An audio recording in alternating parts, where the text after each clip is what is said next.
الزانیۃ والزانی فاجلدوا من کل واحد منہما 100 جلدہ، زنا کرنے والی عورت ہو خواہ زنا کرنے والا مرد ہو،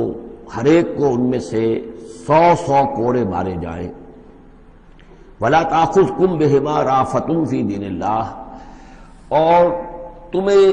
اللہ کے اس دین کے معاملے میں نہ روک دے کوئی شے ان کے اوپر مہربانی کے راستے سے، نہ تمہیں روک لے پکڑ لے، لا تأخذکم بہما، ان کے ساتھ نرمی اور ان کے ساتھ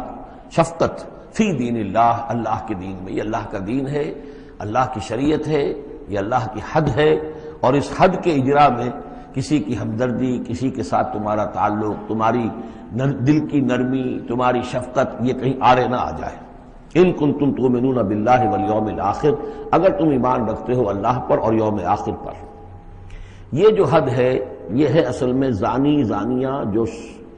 غیر شادی شدہ ہو اس کے لیے 100 کوڑے ہیں، یہ حد ہے جو قرآن میں آئی ہے۔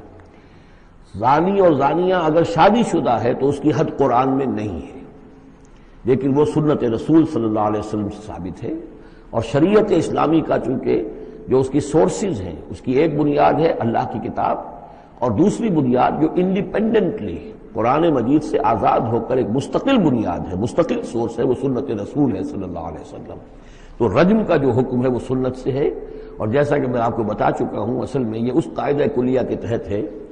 کہ سابقہ شریعت میں، شریعت موسوی میں بعض احکام وہ تھے کہ جن کی نفی نہیں آئی ہے، انہیں جو کہ نبی اکرم صلی اللہ علیہ وسلم نے اس امت کے اندر بھی جاری رکھا ہے۔ ان میں سے یہ 2 حکم جو ہیں بہت اہم ہیں،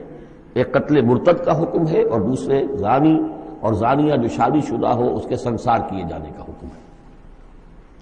وَلْيَشْهَدْ عَذَابَهُمَا طَائِفَةٌ مِّنَ الْمُؤْمِنِينَ، اور چاہیے کہ جب انہیں یہ حد جاری کی جا رہی ہو، سزا دی جا رہی ہو، تو اس وقت موجود رہیں اور دیکھیں کچھ لوگ اہل ایمان میں سے، یعنی یہ پبلک میں ہو۔ اس لیے کہ اصل میں جو فلسفہ ہے اسلام میں جو سزاؤں کا اور تعزیرات کا اور حدود کا، وہ ڈیٹرنٹ کا ہے کہ ایسی سزا ہو کہ جس سے بہت سو کو عبرت ہو جائے۔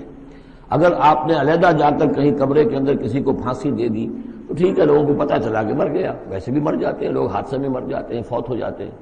لیکن یہ ہے کہ اگر سر عام دار پر لٹکایا گیا ہو تو اب کتنے لوگوں کو، دیکھنے والوں کو عبرت ہوگی اور ہوش ٹھکانے آ جائے گی۔ تو یہ فلسفہ ہے اسلام کا کہ تاکہ ایک آدمی کو سزا دی جا رہی ہو تو ہزاروں کو اس سے عبرت آئے۔